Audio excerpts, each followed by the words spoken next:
예수 믿는다고 살림살이가 나아집니까? 그런 경우도 있겠지만 그렇지 않은 경우가 더 많은 것 같아요. 거의 대부분은 일상생활에서는 별 변화가 생기지 않습니다. 오히려 극한의 위기를 겪는 경우도 종종 있습니다. 오늘 우리가 읽은 본문의 말씀에 이 선지자의 어떤 생도 과정이 그랬습니다. 오늘날을 치면 어떤 교회의 어떤 전도사쯤 되겠죠. 이 전도사 과정이 그렇게 됐다는 거예요. 왜 이런 일이 생길까요? 그것은 우리의 소망이 이 땅에 있는 것이 아니라 하늘에 있기 때문에 그렇습니다. 이 땅의 소망에 달하면 그런 일이 절대로 있을 수 없겠죠. 그렇지만 하나님은 이 땅의 것은 지나가는 것이고 스쳐 지나가는 그 준비하는 기간에 불구하고 오히려 저 영원한 하나님의 나라가 그 영광이 우리가 목표로 하고 있기 때문에 그렇습니다. 그것이 우리의 소망이기 때문에 그렇습니다.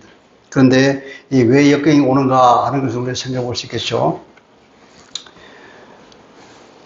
이런 고통을 당하지 않으면 얼마나 좋겠습니까만 하나님은 우리가 그 영광에 들어가서 살만한 그 살기 합당한 사람으로 만들어가기 위해서 우리를 끊임없이 빚어가는 과정에 있는데 그것이 우리에게는 때로 이런 극한의 고통으로 다가오는 것 같습니다.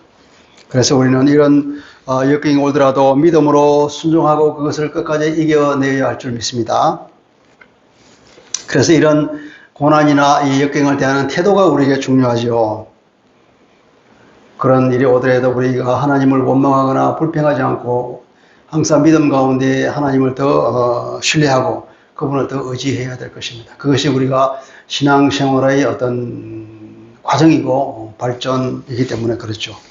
원망과 불평은 하나님을 믿지 않는다는 증거지요. 이런 극한의 고통이 왔을 때에 다 드러납니다. 그 사람의 믿음이 어떤가가 다 바닥에 드러나죠. 그때 원망과 불평하는 것은 곧 그 심령 가운데 하나님에 대한 신앙이 없다는 것이고 그 고난을 허락하신 하나님의 섭리를 인정하지 않는 것입니다. 다시 말하면 하나님의 주권에 대한 거부요, 하나님에 대한 배반이라고 볼 수 있겠습니다. 오늘 우리가 읽은 이 선지 생도의 부인은 하나님을 원망하지 않았습니다. 우리는 오늘 벼랑 끝에 서는 한 가정을 봅니다. 남편은 죽었습니다. 어린 아들만 둘이 있는데 근데 남편이 그냥 죽은 것이 아니라 남긴 것이 재산을 남긴 것이 아니라 빚을 남기고 죽었습니다. 이게 특히나 이런 경제적인 문제가 참 사람을 힘들게 만들죠. 오늘 이 돈 문제라고 하는 것은 정말 과거 어느 때보다도 이 돈에 우리가 목을 메고 있는 시대인 것 같습니다. 돈이 사람을 철저하게 타락시키죠. 이것이 바로 말세의 징조입니다. 말세의 징조에 참 크게 나오는 내용이 돈을 사랑한다 그랬습니다.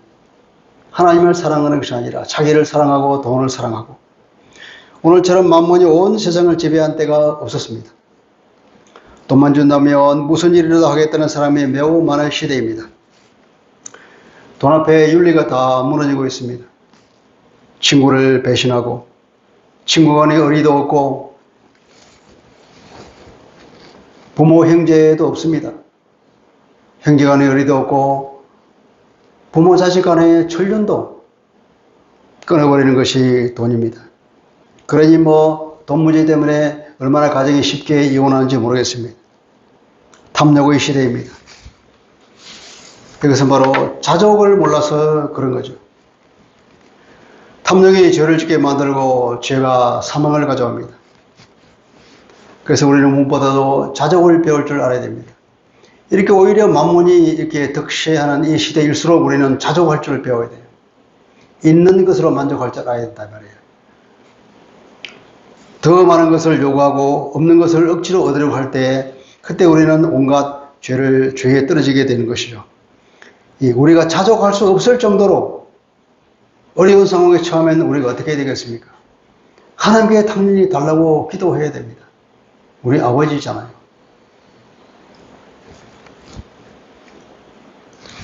의식주를 해결할 수 없을 정도로 어려울 때는 그것은 자족이 아니잖아요. 하나님, 살아갈 수 있도록 해 주십시오. 그렇게 당연히 우리가 자녀로서 하나님께 요구할 고난을 하나님이 우리에게 주셨단 말이에요. 오늘 본문 이야기는 빚쟁이가 빚 독촉을 해왔습니다.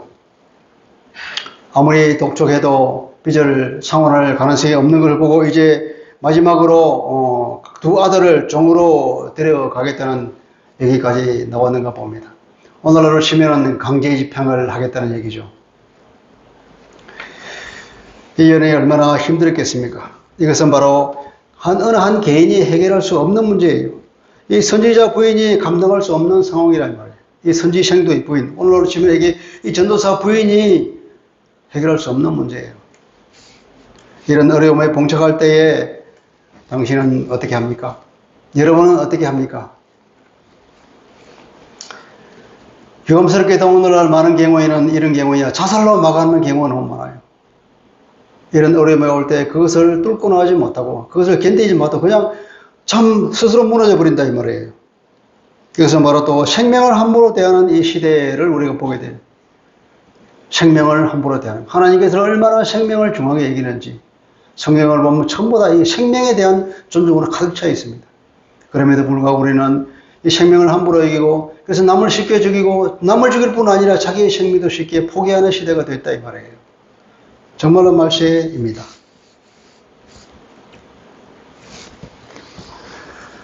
이럴 때 우리는 하나님께 의뢰하는 것이 해답입니다. 이 여자는 엘리사를 찾아옵니다. 엘리사를 통해 역사하시는 하나님 앞으로 나왔다 이런 말이겠죠. 하나님께 나온 거예요. 하나님께 와서 기도했습니다. 그는 선지자에게 부르짖었다고 그랬습니다. 선지자의 제자 중의 아내 중 한 여인이 엘리사에게 부르짖어 말했습니다. 부르짖다라고 하는 그 히브리 말 차아크라고 하는 이 단어는 말하자면 비명을 지르다는 뜻이에요. 특별히 너무 힘들어서 살려달라고 하나님께 와서 강구할 때 쓰는 그런 단어입니다. 근데 이스라엘 사람들이 이집트에서 노예로 살 때 하나님께 부르짖을 때 이 단어를 썼죠. 하나님께 비명을 지렸다는 거예요.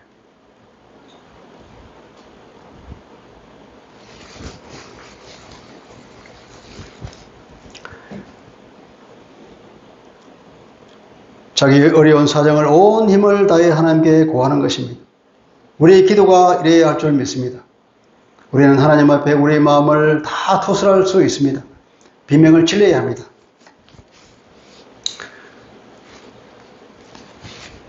위기에 처한 사람이 살려달라고 외칠 때 우리가 그냥 조곤조곤 얘기하지 않지 않습니까? 온 힘을 다해서 외쳐야 되죠. 비명을 질러야죠. 그래야 사람이 집중을 하잖아요. 그런데 우리 하나님은 다행히도 기도를 들으시는 분이죠. 우리 주님도 기도를 들으신다고 약속해 주시지 않습니까? 내 이름을 팔아라고 하나님께 기도하라고 그렇게 주님 말씀하셨습니다. 예수님의 가르침이 마태복음 6장에 잘 드러나 있죠. 하나님은 우리를 돌보시는 아버지라고. 저 공중의 나를 새를 봐라. 저 들풀에 들어있는 그 백합화를 봐라. 그들이 일하냐. 그러나 그들에게 필요한 것을 하나님이 다 주시지 않느냐. 하물며 너희 자녀일까 보냐.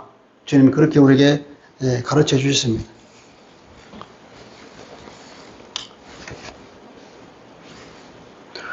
기도에서 자기의 역경을 이겨나갔던 성경의 사례가 굉장히 많지요.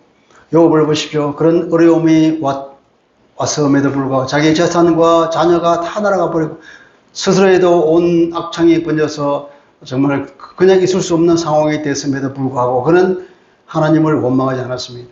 하나님에 대한 믿음을 거두지 않았습니다. 이 모든 것을 하나님이 주셨으니까 하나님이 가져가는 것도 뭐 그렇게 불만 있을 수 없다. 그렇게 욥이 말했잖아요. 요셉도 그 고통 가운데 형들로부터 노예로 팔림을 당하고 그 집에 가서도 또 모함을 받아서 더 어려운 감옥에 들어가고 그럼에도 불구하고 그는 하나님에 대한 믿음을 끝까지 붙잡음으로써 나중에는 더 큰 영광을 받았습니다. 그들에게는 고난을 해석할 수 있는 영적인 눈이 있었던 것이죠. 우리에게 닥쳐오는 고난, 어려움 이것을 볼 수 있는 눈이 있어야 된다는 것입니다.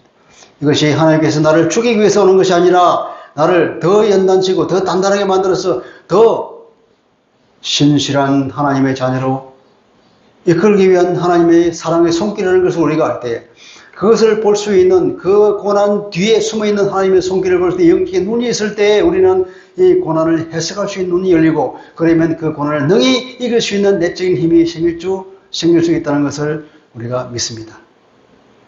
아멘입니까, 여러분? 고난을 볼 수 있는 눈을 열어야 됩니다. 우리가 원망할 때 오히려 기도해야 됩니다. 고린도전서 10장 10절입니다. 그들 가운데 어떤 사람들이 원망하다가 이스라엘 사람들이 광야길을 걸을 때를 얘기하고 있습니다. 멸망시키는 자에게 멸망하게 있나니 너희는 그들과 같이 원망하지 말아라. 이스라엘 사람들이 광야를 지나오면서 하나님께 원망하다가 다 광야에서 죽었지 않냐? 그것을 교훈 삼아서 너희는 원망하지 말라고 하나님이 우리에게 말씀하고 있습니다. 하나님은 우리에게 은혜를 주기 위해서 늘 준비하고 기다리고 있는 분이에요. 엘리사가 그렇게 말하죠. 2절 보면 엘리사가 그에게 이르되 내가 너를 위하여 어떻게 하랴? 어떻게 하랴? 이 말은 내가 너에게 어떻게 해주면 좋겠냐? 소원을 말해봐라. 하나님께서 소원이 뭐냐? 다 들어주마. 이렇게 말하고 있는 거죠. 예수님도 그런 질문을 하시잖아요. 누가복음 18장 42절에 보면 예수님께 어떤 맹인이 눈을 고쳐달라고 외치고 있습니다. 그때 예수님이 그에게 묻습니다. 너희가 무엇을 하여 주기를 원하느냐? 내가 너를 고쳐주고 싶다. 이런 말이에요. 요한복음 5장 6절입니다. 38년 된 병자에게 뭐라 그럽니까? 네가 낫고자 하느냐? 그러죠. 내가 너를 고쳐주고 싶다. 그게 주님의 마음입니다. 항상 은혜 주시기를 즐겨하시는 하나님임을 우리가 믿어야 할 것입니다. 시편 50편 15절입니다. 환난 날에 나를 부르라. 내가 너를 건지리니 내가 나를 영원하게 하리라. 15절은 이렇습니다. 내가 너를 구해줄 것이요 너는 나에게 영광을 돌리게 될 것이다. 내가 너를 고쳐주면 너는 나에게 영광을 돌릴 것이다. 나에게 감사할 것이다. 그러니까 그렇게 어려움을 당했습니까? 그러면 하나님께 부르짖고 하나님 그를 구원해주고 그건 또 하나님께 감사하고 이런 일이 선순환이 일어난다는 거예요. 무엇입니까? 하나님과의 깊은 교제. 하나님과의 교제가 점점 더 깊어간다 이 말이에요. 그런 어떤 이벤트가 없으면 하나님과의 교제가 깊어갈 수 있는 그런 어떤 계기가 없겠죠. 이것은 바로 관계를 더욱더 깊게 해주는 하나님의 배려라 이 말이에요. 이것은 바로 하나님을 더 깊이 알아가는 과정이 될 것입니다. 삶의 벼랑 끝에서 어떻게 해야 된다고요? 하나님께 부르짖으라는 것입니다. 하나님께 부르짖을 때에 하나님을 경험하게 되고 하나님을 만나게 되고 그렇게 해서 더 하나님을 깊이 알아가게 되는 선순환을 이루는 우리의 믿음이 점점 자라가는 귀한 계기가 될 줄 믿습니다. 하나님은 우리의 아버지요 우리의 공급자입니다. 하나님은 전능하신 분이죠. 하나님은 또 자비가 넘치는 하나님입니다. 그분은 우리의 아버지입니다. 그분은 우리의 필요를 공급해 주시는 분이요 우리를 보호해 주시는 보호자입니다. 여러분 이 사실을 믿죠? 그런데 하나님께서는 하늘에서 돈다발이 떨어지게 하는 일은 안 하신다는 거예요. 성경을 보면 그런 경우는 없습니다. 그렇게 했으면 좋겠는데 그렇게 안 한다 이 말이에요. 왜 안 할까요? 하나님은 통로를 사용하시는 것. 항상 통로를 사용하세요. 엘리사는 그 여자에게 묻습니다. 그 집에 남아있는 것이 무엇인지 말합니다. 우리에게 남아있는 것을 통해서 일하시는 하나님을 우리는 보게 됩니다. 2절 볼까요? 내 집에 무엇이 있는지 내게 말하라. 내 집에 남아있는 것이 뭐가 있느냐? 여자는 그렇게 말합니다. 여종의 집에 아무것도 없습니다. 다만 기름 한 병 외에는 우리는 기름 한 그릇 외에는 아무것도 없습니다 말하는데 원문은 이게 아무것도 없습니다 그러면 먼저 나와요. nothing입니다. nothing. 다만 아무것도 없는데요. 자세히 생각해보면 그래도 뭔가 있다고 굳이 말한다면 뭐 항아리에 든 기름 한 그릇, 그거밖에 없는 거예요. 그렇게 말하죠. 그런데 하나님께서는 바로 그 항아리에 있는 기름 한 병을 사용하시겠다는 것입니다. 마지막 남아있는 그 기름 한 병을 사용하여서 복을 내려주겠다고 하는 거죠. 이것이 하나님의 은혜를 받는 통로로 삼으시겠다는 것입니다. 선지자가 말하죠. 너는 밖에 나가서 모든 이웃에게 그릇을 빌리라. 빈 그릇을 빌리되 조금 빌리지 말아라. 최대한 많은 그릇을 빌려보라. 이렇게 말하잖아요. 그리고 그 그릇에 기름을 다 부어서 채우라는 것입니다. 아니, 조그마한 항아리에 기름 한 항아리 정도 들어있는데 그걸 가지고 모든 그 큰 거 작은 거 있는 대로 빌려가지고 그게 다 채우라고요? 그게 말이 되는 소리입니까? 가능한 일이에요? 이게 상식적입니까? 우리 이성에 부합하는 얘기입니까? 아니잖아요. 그런데 하나님께서는 그 작은 것이나마 그것을 사용하는 통로로, 은혜를 주는 통로로 사용하겠다는 것입니다. 우리가 만약에 이런 어려움에 봉착한다면 우리에게 남은 것이 뭐가 있을까요? 우리에게 모든 것이 다 날아간다 할지라도 우리에게는 육체의 힘이 남아 있을 것입니다. 우리 머릿속에 있는 재능이 남아 있을 것입니다. 우리가 그동안에 인간관계를 가질 때 가졌던 그 신용이 눈에 보이지 않지만 신용이 남아 있을 것입니다. 또 혹은 남아있는 재산이 있을지도 모르겠습니다. 여러분, 육체의 힘도 없습니까? 그럼 입이 남아 있을 것입니다. 그것도 없습니까? 그러면 손가락이 남아 있을 것입니다. 하나님이 그것을 통하여서도 우리에게 복을 주는 통로로 사용할 수 있는 분입니다. 할렐루야. 하나님은 사업을 통하여서, 노동을 통하여서 은혜를 베푸시는 것을 보게 됩니다. 자, 그릇을 빌리는 일, 그리고 기름을 받는 일, 그리고 팔아서 돈을 버는 일, 뭡니까? 세 가지 일이 나오잖아요. 그릇을 빌리는 것이 그냥 있는 일입니까? 일을 해야죠. 그리고 기름이 그냥 받아집니까? 그것을 붓는 일이 필요하잖아요. 그럼 노동을 해야 되죠. 그리고 그 다음에 기름이 다 찼으면 이제 밖에 나가서 팔아서 돈을 버는 일이 남아있잖아요. 이 세 가지 일을 모아본다면 그것을 확장시키면 한 사업이라고 볼 수 있겠습니다. 우리에게 자본이 있습니까? 지혜와 지식과 노동을 투입합니다. 자본을 투입하고 지혜와 지식을 투입하고 노동을 투입했을 때에 그것을 통하여서 하나님의 은혜가 오는 줄 믿습니다. 각자의 믿음의 분량 위에 자기의 성실과 지혜와 지식과 기타 모든 가용자산을 투입하여서 하나님의 은혜를 받는 것입니다. 하나님이 이렇게 우리에게 은혜를 주시는 분인 줄 믿습니다. 이런 하나님의 원리를 오늘 잘 깨달으시기 바랍니다. 여러분, 오병이어의 기적도 있는 것을 통해 일어났습니다. 5,000명을 먹였는데 어떻게 했습니까? 빵 5덩이와 물고기 2마리를 통하여서 이루었습니다.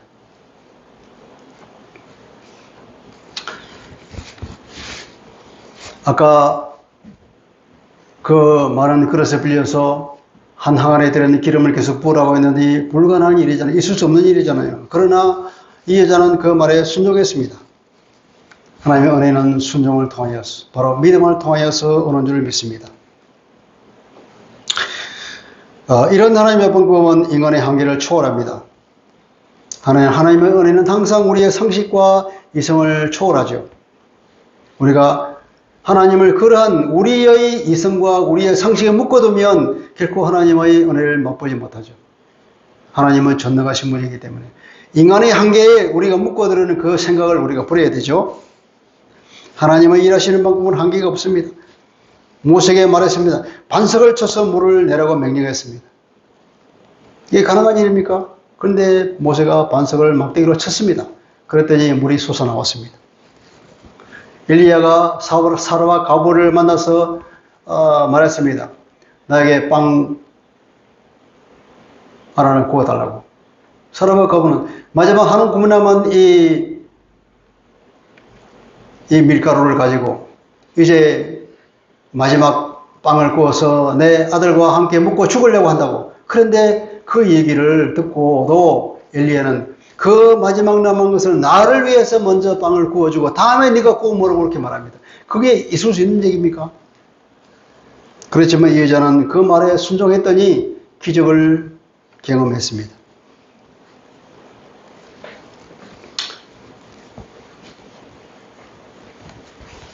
이 전도사의 미망인은 자기 이성이 아니라 하나님의 능력에 순종했습니다. 그것이 믿음입니다. 믿음으로 순종할 때에 하나님은 일하시는 것을 보게 됩니다. 하나님은 일하시는 먼저 항상 우리에게 믿음을 요구하시는 것을 볼 수 있습니다. 하나님 입장에서는 이것도 우리에게 대한 믿음의 훈련이기 때문에 그렇겠죠. 항상 하나님은 우리에게 먼저 믿음을 요구하십니다. 베드로의 순종을 한번 들어봅시다. 누가복음 5장 5절 6절입니다. 시몬이 대답하여 이르되 선생님 우리들이 밤이 새도록 수고하였으되 잡은 것이 없지만은 말씀에 의지하여 내가 그물을 내리리이다 하고 그렇게 하니 고기를 잡은 것이 심이 많아 그물이 찢어지느니라. 예수님이 그랬죠. 저 깊은 곳에 가서 그물을 내리라고 했습니다. 목수인 사람이 자기가 밤새도록 고기를 못 잡은 그 어부들에게 어떻게 명령을 할 수 있습니까? 깊은 데 가서 그물을 내리라고. 있을 수 없는 일이지만 베드로는 예수님의 신성을 알고, 그러죠? 우리가 밤새도록 수고하여 한 마리도 못 잡았지만 말씀에 의지하여 그물을 내리겠습니다. 그랬더니 그물이 찢어질 정도로 물고기가 나온 거죠. 예수님의 물고기를 이미 그곳에 모아놨은 거예요. 모아놨어요. 거기다가 예수님의 능력이 물고기 그냥 물고 스스로 뛰어서 배 안으로 들어오게 하지 못하겠습니까? 그럴 능력이 있지요. 그렇지만 예수님께서는 어떻게 하셨습니까? 그냥 물고기를 그곳에 몰아놓고는 거기다 그물을 내려와 그렇게 말씀하신 거죠. 믿음을 요구하시는 것입니다. 여기에 순종할 때에 하나님이 예비하신 놀라운 은혜를 기적을 맛보게 된다는 것입니다.